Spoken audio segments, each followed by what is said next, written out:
Halo, selamat datang di Bagaimana Cara Kerja Mobil. Dalam video ini saya akan menjelaskan tentang pasak dan sambungan atau dalam bahasa Inggris yaitu case and couplings.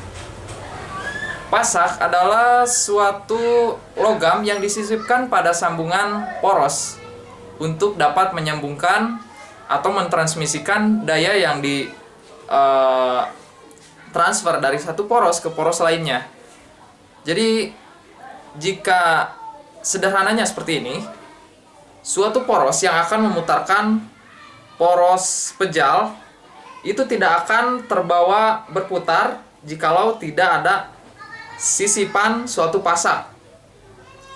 Nah, dalam video ini saya akan jelaskan bagaimana pasak berfungsi serta bagaimana penghitungan pasak yang digunakan dalam suatu rancangan.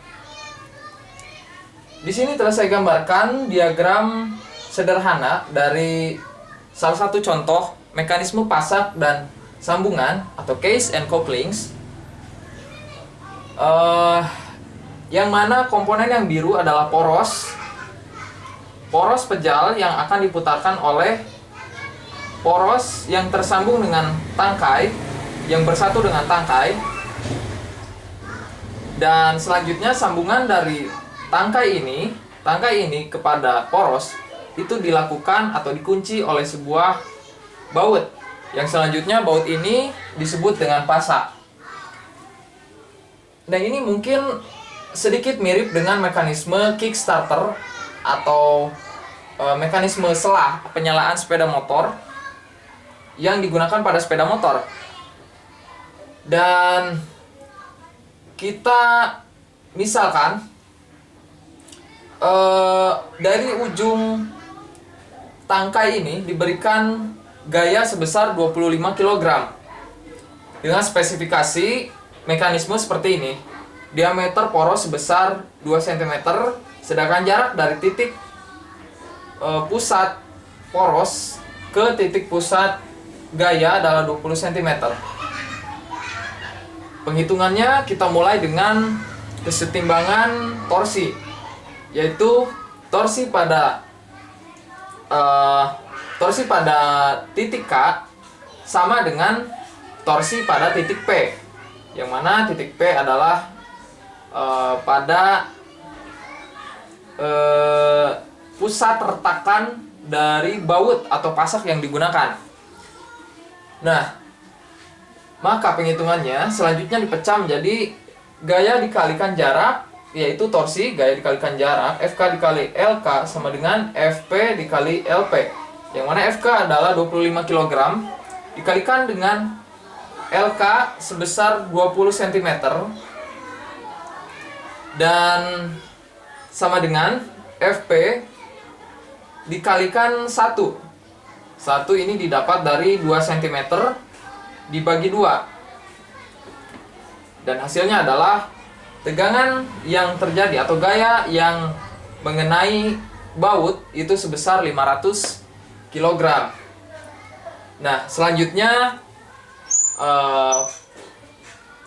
para perancang itu memperhitungkan bagaimana atau berapa diameter baut yang digunakan pada mekanisme ini. Diameter baut minimum yang digunakan. Nah, jikalau kita gunakan baut dengan kekuatan bahan 25,9 kg per milimeter persegi, maka selanjutnya berapa diameter baut minimum yang digunakan?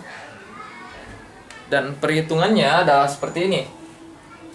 Tegangan geser adalah gaya dibagi dengan luas penampang. Dan selanjutnya jikalau kita ingin mencari luas penampang, maka dipindah ruas menghasilkan luas penampang atau AB sama dengan FP per sigma S. Dan karena bentuk dari baut, luas penampang dari baut adalah lingkaran, maka rumusnya adalah Pi per 4 D kuadrat sama dengan FP per sigma S. Dan selanjutnya, karena kita ingin mencari berapa diameter baut minimum, pindah ruas Pi per 4 dan kuadrat ke sebelah kanan, maka rumus untuk mencari diameter baut minimum adalah D sama dengan akar dari 4 kurung buka FP dibagi sigma S kurung tutup dibagi dengan Pi. Nah, selanjutnya akan didapat berapakah baut minimum yang digunakan dengan bahan atau sigma S sebesar ini. Nah, perlu Anda ketahui bahwa besar dari sigma S atau bahan yang digunakan baut itu berbeda-beda tergantung selera atau kebutuhan dari seorang perancang. Dan itulah penjelasan mengenai pasak dan sambungan dari bagaimana cara kerja mobil bersama saya, Willy Prastio.